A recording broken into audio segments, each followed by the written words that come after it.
बिस्मिल्लाहिर्रहमानिर्रहीम अस्सलामु अलैकुम वरहमतुल्लाहि वबरकातुहू। मेरे पाकिस्तानियों, कुछ अजीबो गरीबी खबरें आ गई हैं। इमरान खान पार्टी से भी नाराज हैं, पार्टी के ओहदेदारान से भी नाराज हैं और इमरान खान अपनी बहन की सियासत पे भी खुश नहीं है कि जी बहन सियासत से दूर रहे। अब ये सारे बयानात एक दूसरे से मेल नहीं खा रहे और मैं बहुत सोच समझ के आपके सामने कुछ चीजें रखूं, लेकिन उससे पहले एक और मामला चल रहा है जिस पे आपकी तवज्जो दिलाना बड़ा जरूरी है। और वो एक ही बात है जिस पे मैं बार बार आपको कह रहा हूं, फजलुर रहमान पे नजर रखें। अब फजलुर रहमान पे कैसे नजर रखनी है ये मैं आप लोगों पे छोड़ता हूं। मैं आपको कुछ डॉट्स कनेक्ट करके बताता कि क्यों फजलुर रहमान पे नजर रखनी। मैं आपको फजलुर रहमान का एक क्लिप सुनाना चाहता हूं। ये क्लिप आपको बताएगा कि फजलुर रहमान जो बोल रहा है या जो बोल रहे हैं फजलुर रहमान साहब, पाकिस्तान में अगर कोई और बोले तो ईंटें लटका दी जाएंगी, बल्कि उल्टा लटका दिया जाएगा। आपने ये गौर से सुनना है, ये क्लिप बड़ा इंपॉर्टेंट है। ये वो मामला है जिस पे कंपनी कभी भी कंप्रोमाइज नहीं करती कि हमारे बारे में कानून साजी, हमारे इख्तियारात, हमारा कब्जा, हमारा कंट्रोल किसी को बात ही नहीं करने दी जाती। लेकिन फजलुर रहमान खुल के बात कर रहे हैं, यहां तक के 71 की मिसाल दे रहे हैं कि जंग हारने से एक दिन पहले, वो भी लंबे क्लिप है ना, मैं आपको क्योंकि सुन चुका हूं तो मैं आपको बता रहा हूं कि 71 की जंग हारने से एक दिन पहले याया खान कह रहा था हम गलियों में भी लड़ेंगे, हम फलां जगह भी लड़ेंगे, और फिर हार गए। ये ऐसी बातें कर रहा है या कर रहे हैं फजलुर रहमान साहब। I really struggle to respect this guy, क्योंकि ओवर द ईयर्स हमने देखा है इनका किरदार क्या है। आपने देखा 26वीं सियासी तरमीम के दौरान क्या किरदार था। तो इतनी बातें कर ली कि ये बगैर इजाजत के मुमकिन नहीं है, तो फिर इजाजत किस चीज की दी गई है। मैं आपको पहले एक तस्वीर दिखा दूं। इस तस्वीर को आपने बड़े गौर से देखना है। बिलावल जरदारी और उसका पूरा जो वफ्द था वो पीटीआई के जहां लोग बैठे हुए हैं वहां खुद चल के आता है। पीछे इमरान खान की तस्वीर भी शायद डेस्क पे लगी हुई है, पता नहीं आजकल एआई का जमाना है, वो भी शायद है। बहरहाल ये पीटीआई और पीपल्स पार्टी आपको यहाँ समझ लें कि इकट्ठे बैठे नजर आ रहे हैं। बाकी लोग भी हैं, तहरीक तफज़्ज़ुल पाकिस्तान साहब की मीटिंग थी, लेकिन पीटीआई और पीपल्स पार्टी की भी मीटिंग हो रही है। ये जर्नैलों का एक पुराना ख्वाब है। यहाँ तक कि ये भी खबरें थी कि 2024 के इलेक्शन में जर्नैलों ने एक ऑफर की थी कि अगर पीपल्स पार्टी के साथ मिलके माइनस इमरान पीटीआई हुकूमत में आना चाहती है तो हमें कोई एतराज नहीं होगा। फिर उसके बाद जाहिर है कि आपको पता है कि ओपनली बिलावल ने या जरदारी ने कोई ऐसी बात भी की थी उसके बाद, और फिर अचानक ऐसी कहानी फिरी और शहबाज शरीफ, क्योंकि बनना तो उसी ने था, कहानियां तो बहुत सारी चलती हैं, लेकिन माइनस इमरान पीटीआई बेसिकली कबूल है कंपनी सरकार को भी, उन्हें बाकी किससे कोई इशू नहीं है। तो ये तस्वीर सिर्फ आपको इसलिए दिखाई है कि पीपल्स पार्टी और पीटीआई को वाया तरीके तफज़्ज़ुल पाकिस्तान एक प्लेटफॉर्म पे इकट्ठा करने की कोशिश, ये मैं आपको किसी वजह से दिखाई है। मैंने ये कल परसों हो चुकी है चीज, लेकिन मैं आपको क्यों दिखा रहा हूं, मैं आपको डॉट कनेक्ट करके बताता हूं, क्योंकि हम अगला क्लिप जब देखेंगे तो हमें बेहतर समझ आएगा। अब आपने फजलुर रहमान साहब का ये क्लिप देखना, क्योंकि इसमें वो असल दिली ख्वाहिश का इजहार कर रहे हैं और मैं आपके सामने वो ख्वाहिश रखता हूं। इसके दो मुख्तलिफ हम मतलब निकाल सकते हैं और मैं आपको दोनों बताऊंगा। ये फजलुर रहमान घूम फिर के वहां आ रहे हैं कि पहले हम एक मुश्तरिका अपोजिशन बने और फिर मुश्तरिका अपोजिशन खुद लीडर ऑफ द अपोजिशन। आपको याद है कि फजलुर रहमान जब शरीफों और जरदारियों के दरमियान भी मामला तय करवा रहे होते थे तो हमेशा खुद को सदारत की कुर्सी के लिए पेश कर दिया करते थे। अब मैं आपको दोनों चीजें बताता हूँ कि फजलुर रहमान बहुत सख्त बातें कर रहे हैं, नाम ले लेके सिपा सलार को याद दिला रहे हैं कि ऐसे हुआ तो ऐसे होना चाहिए था, आपकी ताकत तो होनी चाहिए लेकिन ताकत का इस्तेमाल जो है वो इस तरह होना चाहिए, और बहुत डायरेक्ट। तो इसके दो मुख्तलिफ जो वजूहात या मतलब मुझे समझ आ रहे हैं मैं आपको बता देता हूँ। पीपल्स पार्टी पीडीएम जमातों की रूए रवां समझ लें, कुछ लोग कहते थे फाइनेंसर भी है, अदम एतमाद में जो बक्से भर के आए केपी हाउस में, सॉरी सिंध हाउस में जो मंडियां लगी उसमें भी पीपल्स पार्टी का नाम लिया जाता है। यह भी कहा जाता है कि फजलुर रहमान हमेशा बिडिंग करते हैं पीपल्स पार्टी की और इनको भाड़े पे कई बार नून लीग के लेने के भी दावे किए जाते हैं। जाहिर है कि ये सारे दावे और बातें हैं जो कि ओपनली चलती रहती हैं। पीपल्स पार्टी पीटीआई से मिलती है और फजलुर रहमान नारा लगा देते हैं कि सबका इकट्ठा होना प्लेटफॉर्म पे जरूरी है, और फिर खबरें चलना शुरू हो जाती हैं कि शायद पीपल्स पार्टी भी हुकूमत छोड़ के इन बेंचों पर आ जाएगी, अपोजिशन बेंचों पर, और फिर अदम एतमाद लाई जाएगी। तो एक ये कहानी है अगर फजलुर रहमान को इशारा मिल गया है, एक ये कहानी। लेकिन जो दूसरी कहानी मुझे समझ आ रही है वो सिनिस्टर प्लान है, और वो ये है कि क्योंकि अभी महमूद अचकजई साहब खत लिख चुके हैं इलेक्शन कमीशन के मेंबरान के हवाले से, और आपको पता है कि इलेक्शन कमीशन के मेंबरान जो, अगर इमरान खान ने जो पार्लियामेंट से इस्तीफे दिए थे, अगर मैं कहूँ कि उसमें सिर्फ एक कोई गलती का पहलू निकला था तो वो ये निकला था कि जो इलेक्शन कमिश्नर लगना था या इलेक्शन कमीशन के 3 मेंबरान लगने थे या चेयरमैन नैब लगना था, वो लीडर ऑफ द अपोजिशन के साथ मुशावरत के बगैर नहीं लग सकते। पीटीआई मौजूद नहीं थी तो इन्होंने राजा रियाज को बिठा के और अपनी मर्जी की केयर टेकर हुकूमत भी बनवा ली,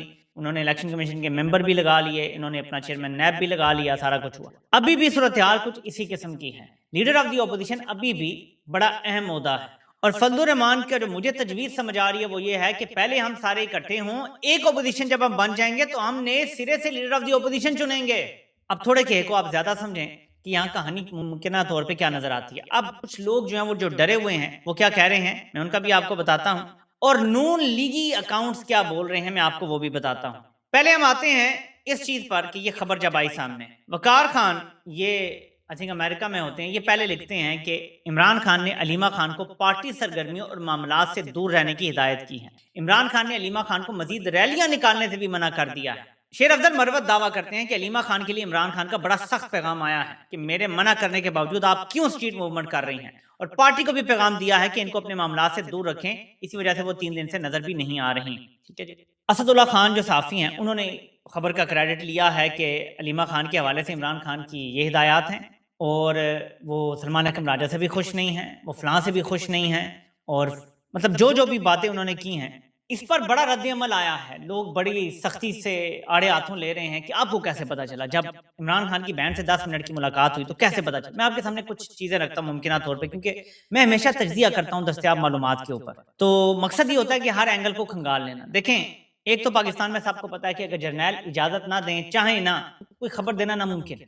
तो जो खबर बाहर आ रही होती है, जर्नैलों का कोई ना कोई फायदा भी हो सकता है या उनकी रजामंदी हो सकती है कि ठीक है यार ये खबर चलने से हमारा कोई नुकसान नहीं है। ठीक है, कम अज कम इतना जरूर होना चाहिए, अगर जर्नैलों का नुकसान इतना सा भी हो रहा हो तो वो खबर नहीं चलने देते, चले तो उस बंदे को उठा लेते हैं। तो ये तो एक फैक्ट है। अब सहाफियों को खबर कहाँ से मिलती है? देखिए, खबर के मुख्तलिफ सोर्स होते हैं। फॉर एग्जाम्पल, इमरान खान की बहनों ने पार्टी को कुछ बताया, और पार्टी के अंदर ऐसे लोग मौजूद हैं, ऐसे सांप मौजूद हैं जो सहाफियों को वो चीजें बता देते हैं। ये बिल्कुल बात रोजे रोशन की तरह यहाँ है।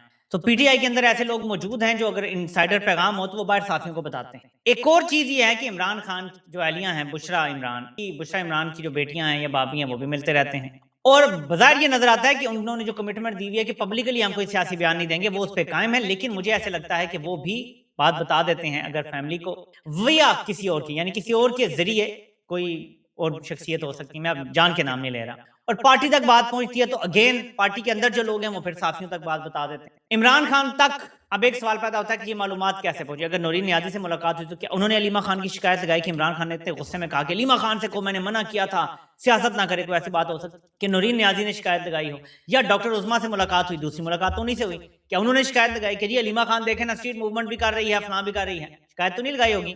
ये हो सकता है कि उन्होंने ये बताया हो कि पार्टी कुछ नहीं कर रही, लेकिन अलीमा खान खैबर पख्तूनख्वा गई थी और उन्होंने स्ट्रीट मूवमेंट की, तहरीक शुरू की, और हो सकता है कि इमरान खान ने कोई रद्द-ए-अमल दिया भी हो, तो हम बिल्कुल इसको डिसमिस नहीं कर सकते। मसला ये है कि मालूमात किस जरिए से बाहर आई, इस पर लोग सवाल उठा रहे हैं। और क्या इमरान खान ने ये वाकई कहा होगा? जबकि इमरान खान को कैद तन्हाई में 8 महीने से रखा हुआ है, तो उन तक फर्स्ट हैंड तो कोई मालूमात नहीं है। उनको तो नहीं पता ना बाहर स्ट्रीट मूवमेंट चल रही है या नहीं, उनको नहीं पता कि अलीमा खान क्या कर रही है, उनको ये भी नहीं पता सलमान अकरम राजा क्या कर रहे हैं, उनको ये भी नहीं पता कि सोहेल अफरीदी क्या, उनको पता ही नहीं है। उनको जो मालूमात मिली हैं वो बहनों के जरिए मिली हैं, या बुशरा बीबी की अगर कोई फैमिली, अगर वो बुशरा बीबी को कुछ बताते हैं और बुशरा बीबी की जब मुलाकात होती है इमरान खान को, वो मैसेज पास कर देती हैं, अगर मैं अगर की बात कर रहा हूँ। लेकिन ये अगर हमारे लिए है ना, कंपनी के लिए तो नहीं है। उन्होंने तो हर जगह माइक लगाए हुए हैं, हर जगह कैमरे लगाए हुए हैं, उन्हें तो एग्जैक्टली पता होता है ना कौन क्या बात कर रहा है, कौन किधर जा रहा है। ये एक पॉइंट है, इसको समझें। तो कहा यह जा रहा है कि इमरान खान को जब कोई मालूमात नहीं थी, 8 महीने से वो कैद तन्हाई में है, उन तक ये मालूमात किसने पहुंचाई, और इतनी सॉलिड तरीके से कि इमरान खान ने यकीन कर लिया कि खराबी हो रही है। तो मुझे एक वजह समझ आती है कि अगर ये खबर दुरुस्त है, मेरे पास अभी तक कोई कॉन्ट्री इन्फॉर्मेशन तो है नहीं ना, कॉन्ट्री कोई इन्फॉर्मेशन नहीं है, अगर ये खबर दुरुस्त है कि उन्होंने अलीमा खान को कहा है कि आप ना करें रैलीज वगैरह और आप जो है वो पार्टी के मामला से दूर रहें, क्योंकि वो वैसे भी पार्टी में तो दखल अंदाजी नहीं करती, उन्होंने सिर्फ कुछ रैलीज की थी। तो इसकी एक वजह ये हो सकती है कि इमरान खान को ये खदशा है अगर अलीमा खान रैलीज करती रहेंगी और पंजाब में भी अगर उन्होंने शुरू कर दी तो उनको भी गिरफ्तार कर लिया जाएगा, मेरी बाकी बहनें भी जेर अताब आ जाएंगी, और शायद इमरान खान नहीं चाहते कि उनकी बाकी बहनें भी जेलों में हों, उन पर सख्तियां हों। ये एक वजह हो सकती है।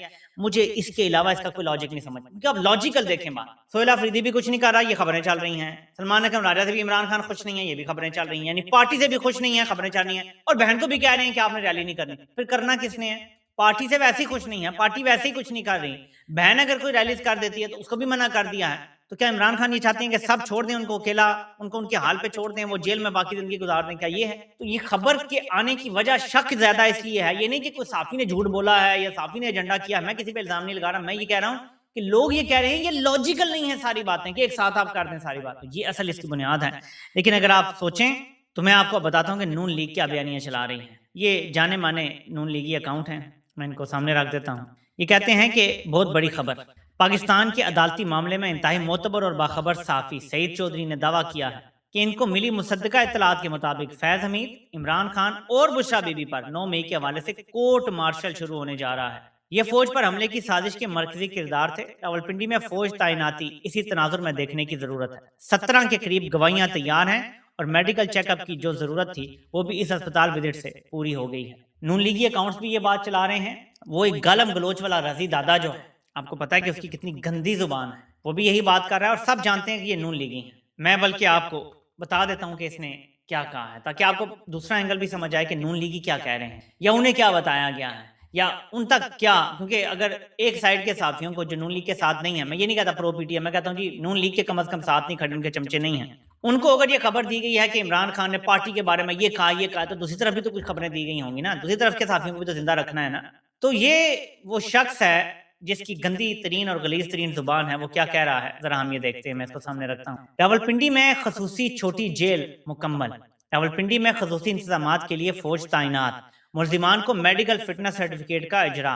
फैमिली की तरफ से मुल्जिम की फिटनेस की तस्दीक। अब भी आप कहेंगे कि मुल्जिम का मिलिट्री ट्रायल कोर्ट शुरू नहीं होने वाला, हमारा काम बताना है, आपका काम गालियां देना है, देते रहिए। सो नून लीगी लोगों को ये 100% यकीन हो चला है कि अब नेक्स्ट फेज में इमरान खान का मिलिट्री ट्रायल होगा। ये होगा या नहीं मैं इस पे कमेंट नहीं कर रहा क्योंकि हमें जर्नैलों के बारे में फिलहाल कुछ नहीं पता। जिस चीज तक मैं अपना तज्जिया दे सकता हूँ मैं उसी पे बात करता हूँ कि इनफ डॉट्स यहाँ नहीं है मेरे सामने कि मैं कह सकूँ। सिर्फ एक चीज है कि पिंडी में फौज के आने की कोई वजह समझ नहीं आ रही मुझे कि पिंडी में क्यों फौज की 3 कंपनियां मुसल्लत कर दी गई हैं। इस पर जाहिर है कि बहुत सारे लोग बातें कर रहे हैं, बहुत सारे लोग आवाज उठा रहे हैं, बहुत सारे लोगों को एतराजात भी होंगे।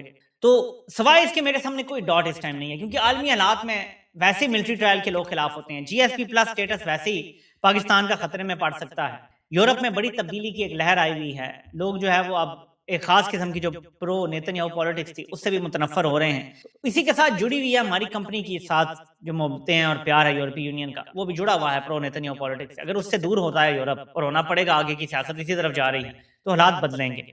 ऐसे में जीएसपी प्लस स्टेटस खतरे में पड़ सकता है। और वैसे ही मिलिट्री ट्रायल जो किया गया सिविलियंस का, उसके हवाले से आलमी सतह पे बड़ी आवाज उठी थी, क्योंकि उतनी नहीं उठी थी जितनी उठनी चाहिए थी। और इन ट्रायल के बाद ही हमारा जीएसपी प्लस स्टेटस खत्म हो जाना चाहिए था। लेकिन जाहिर है कि यूरोपीय यूनियन के मफादात अभी जुड़े हुए हैं जर्नैलों के साथ। लेकिन इतने बड़े लीडर का करना ये कोई सूखा काम नहीं है। तो कम अज कम मेरी ये राय है कि ये कोई खाला जी का घर नहीं है।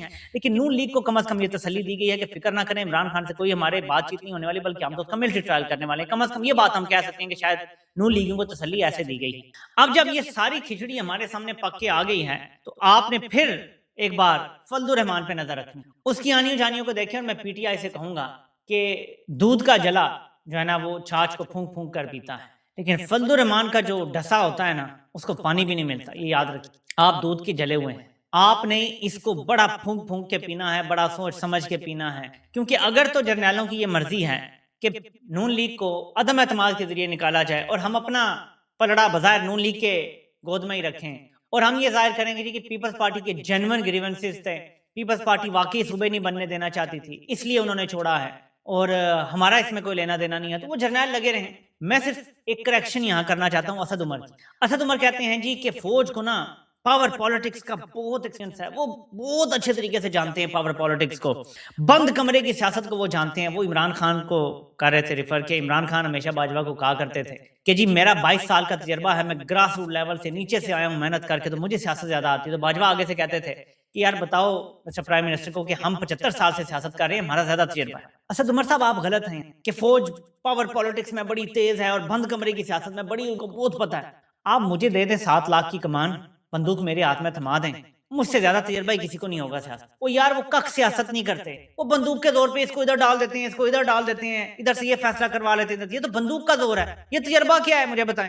खाक तजर्बा है, नंगे हुए खड़े हैं सबके सामने। तो आप ये गलत बात कर रहे हैं, कोई कख तजर्बा नहीं है इनको सियासत। अगर इनको सियासत आती तो ये मुल्क चला लेते, इनसे नहीं चल रहा मुल्क। जिसको सियासत आती है वो मुल्क चला लेता है। मेरे पाकिस्तानियों, बुनेर में एक बड़ा इज्तिमा हुआ है, सोहेल अफरीदी ज़ाहिर के वहाँ गए हैं, बड़ा इज्तिमा है, बहुत ज्यादा लोग। लेकिन लोग ये कह रहे हैं कि खैबर पख्तूनख्वा से आप कितना बंदा ले आएंगे, 30,000, 50,000, 1 लाख। जब तक पंजाब जो हमारी अक्सरियती आबादी है वहां से लोग नहीं निकलेंगे ये मूवमेंट नहीं चलेगी। कुछ लोग अब ये भी कह रहे हैं कि इमरान खान को अगर अस्पताल शिफ्ट कर भी देते हैं सितंबर में, तब भी इमरान खान लॉन्ग मार्च की अगर कॉल उनसे कहा जाएगा कि आप पैगाम दे दें वापस ले लें तो वो नहीं लेंगे। अब देखना यह है कि क्या वाकई इमरान खान को अस्पताल शिफ्ट किया जाएगा, क्योंकि सारे लोग ये बात कर रहे हैं जो कंपनी के बड़ा करीब, वो साफी जो हाइब्रिड टाउट्स हैं वो सारे ये बात कर रहे हैं। नून लीगी साफी कुछ और बात कर रहे हैं, हाइब्रिड टाउट्स कुछ और बात कर रहे हैं, और पीटीआई के साथ जो जुड़े हैं नाम जोड़ दिए जाते हैं साफी के जो प्रो पीटीआई हैं वो सारे कह रहे हैं जी कि सब जबरदस्त चल रहा है। और इमरान खान ने इसको भी बुरा कह दिया, इसको भी कह दिया, बहन को कह दिया कि आप जो है वो बस सियासत ना करें, मतलब मैं कल्ला ही काफी है, मैं जेल से सब कुछ हैंडल कर रहा हूँ। इस टाइम एक धमा चौकड़ी है, इसमें मजीद जितने डॉट्स कनेक्ट होंगे वो सारे डॉट्स लेके इंशाल्लाह अगले नशिस्त में आपसे मुलाकात होगी। अल्लाह पाक आप सब कामयाब नासिर हो। और सबको सुनने का बहुत बहुत